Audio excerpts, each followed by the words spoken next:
अस्सलाम वालेकुम स्टूडेंट्स। ये हमारी एमसीक्यू सॉल्यूशन सीरीज की लास्ट वीडियो है जिसमें हम चैप्टर 12 को डिस्कस करने जा रहे हैं। तो फर्स्ट एमसीक्यूज में कह रहे हैं y equals to sine x. Domain क्या है भाई? साइन एक्स में हम कोई भी रियल नंबर पुट कर सकते हैं। साइन एक्स और कॉस एक्स में कोई प्रॉब्लम नहीं होती। तो इसकी डोमेन ऑल रियल नंबर है जो कि मौजूद नहीं है ऑप्शन में। तो ऑप्शन डी इसका करेक्ट ऑप्शन। कॉस एक्स की रेंज क्या है? कॉस एक्स की जो रेंज होती है वो हमारे पास 1 और -1 के दरमियान की रेंज होती है।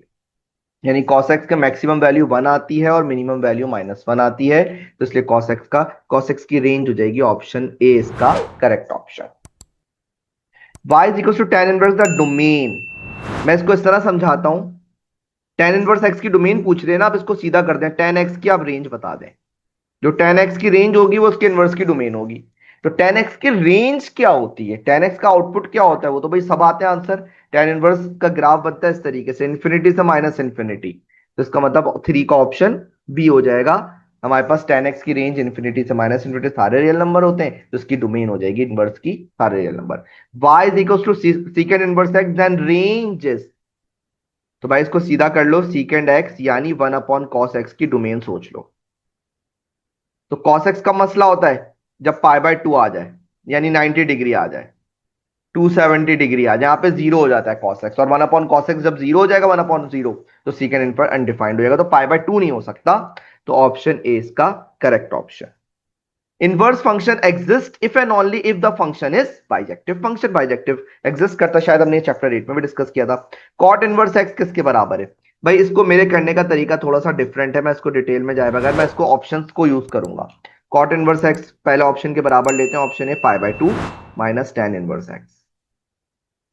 ठीक है। तो कॉट इनवर्स अगर मैं वहां पे ले जाऊं तो ये कॉट एक्स हो जाएगा, ये कॉट हो जाएगा, cot π/2 minus tan inverse x. Short trick मैंने पढ़ाई थी π/2। अगर 90 एक दफा ऐड हो रहा है, 90 3 दफा ऐड हो रहा है, 90 5 दफा ऐड हो रहा है, ऑड टाइम 90 ऐड हो रहा है, तो फंक्शन हमारे पास चेंज हो जाता है। तो ये हो जाएगा कॉट चेंज होके tan बन जाएगा, tan इनवर्स एक्स। ये चेंज एंड चेंज की एक ट्रिक है मेरी। उम्मीद इंशाल्लाह टाइम मिला नेक्स्ट टाइम ये यूट्यूब वीडियो भी आपको मिल जाएगी इसकी। तो tan इनवर्स से tan कैंसिल हो जाएगा, x का आंसर आ जाएगा x के बराबर, दोनों साइड्स बराबर आ गई। तो ऑप्शन ए ने ही हमारे आंसर को वेरीफाई कर लिया। ऑप्शन ए इसका करेक्ट ऑप्शन। नहीं करता तो ऑप्शन बी चेक कर लेते, ऑप्शन सी चेक कर लेते। वरना आप याद रख लें कॉट इनवर्स एक्स बराबर होता है π/2 माइनस tan इनवर्स एक्स के। MCQ number 7, sine inverse -1/2। ये कैलकुलेटर यूज कर सकते हैं आप। साइन इनवर्स -1/2 आप कैलकुलेटर में डालेंगे, कैलकुलेटर दे देगा -60। ओ -30, -30 मतलब माइनस का π/6। सीकेंड, क्योंकि सीकेंड को कैलकुलेटर में डाल सकते हो तो आप 1/cos π/6 डाल दें। कैलकुलेटर खैर रैशनलाइज करके देगा। हमारे पास इसका आंसर बनना है 2/√3। कैलकुलेटर आपको रैशनलाइज करके दे देगा जो हमारे ऑप्शन से मैच नहीं करेगा। ऑप्शन ए इसका करेक्ट ऑप्शन। लेकिन आपको याद होना चाहिए ये cos π/6 होता है, मैं करके दिखा भी देता हूँ। cos π/6 होता है √3/2। तो ये 2 ऊपर चला जाएगा तो 2/√3 बन जाएगा, अगर कैलकुलेटर यूज नहीं करना चाह रहे आप। ये भी कैलकुलेटर से सॉल्व हो जाएगा।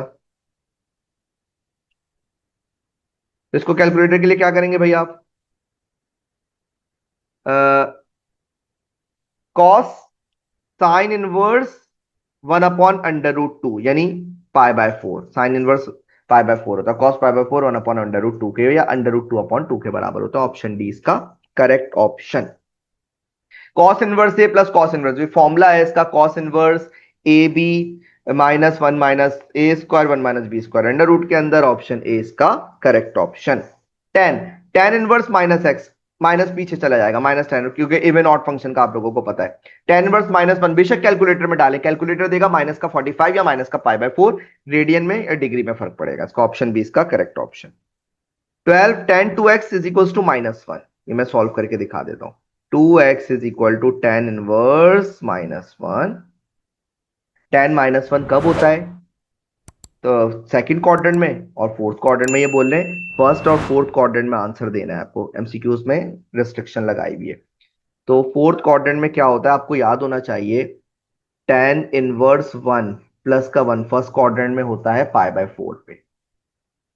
तो जब हमारे पास फोर्थ में जाएगा तो -π/4 हो जाएगा। माइनस का थीटा होता है ना, आपको पता है फर्स्ट क्वाड्रेंट में अगर थीटा है तो फोर्थ क्वाड्रेंट में माइनस थीटा या 2π माइनस थीटा, ये तरीकेकार होता है।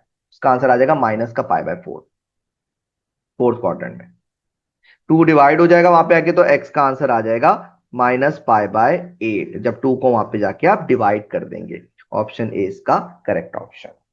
इसका जनरल सॉल्यूशन बोल रहे हैं, मैं डायरेक्ट डायरेक्ट लिख रहा हूं, -8 वहां पे जाके +8 हो जाएगा, और 4 से डिवाइड करेंगे तो 8/4 यानी 2 हो जाएगा।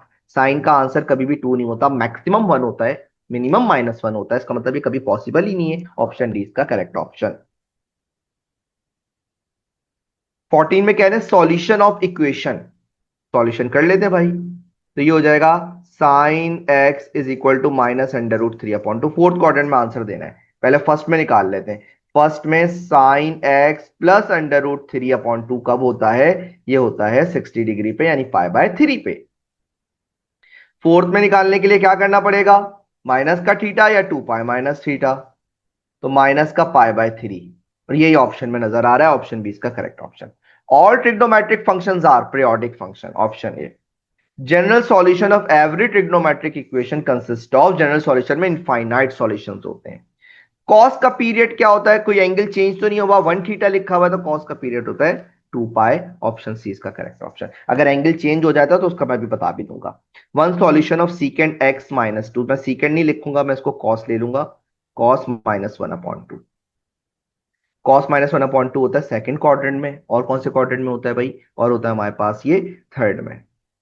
तो फर्स्ट क्वाड्रेंट में निकालने के लिए, रेफरेंस एंगल निकालने के लिए मुझे पता है फर्स्ट क्वाड्रेंट में इसका आंसर बनेगा π/3। ठीक है, तो सेकंड का तरीका क्या होता है? पाई माइनस π/3, तो ये हो जाएगा 2π/3।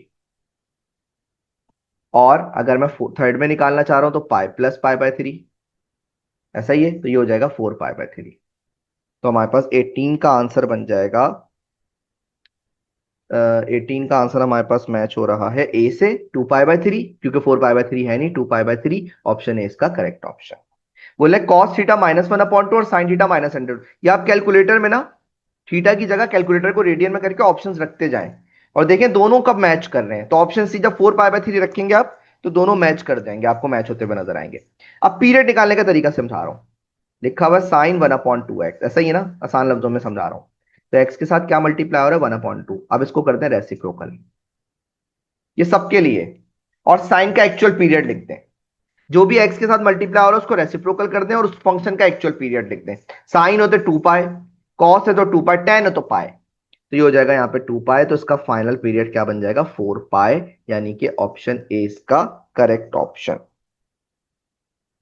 द वैल्यू ऑफ कॉस 5π, इसके लिए भी आपको ज्यादा टेंशन नहीं लेनी, कैलकुलेटर में डालना है 5π को। मैं दूसरे तरीके से भी करके दिखा देता हूं। ये 0 है, यहाँ पे कॉस 1 होता है, पाई पे -1 होता है, 2π पे 1 होता है, 3π पे -1 होता है, फिर हमारे पास 4π पे 1 होता है, और 5π पे -1 होता है। ये हमारे पास चलता रहता है सिलसिला। तो कॉस 5π -1 होगा। 3 सीकेंड x/3 का पीरियड, तो x के साथ क्या मल्टीप्लाई हो रहा है? 1/3, ये 3 सीकेंड 1/3x। आगे पीछे छोड़ दें, x के साथ 1/3 तो 3/1 हो जाएगा, और सीकेंड कॉस का रेसिप्रोकल होता है, इसका भी पीरियड 2π होगा, तो आंसर 6π, यानी कि ऑप्शन डी इसका करेक्ट ऑप्शन।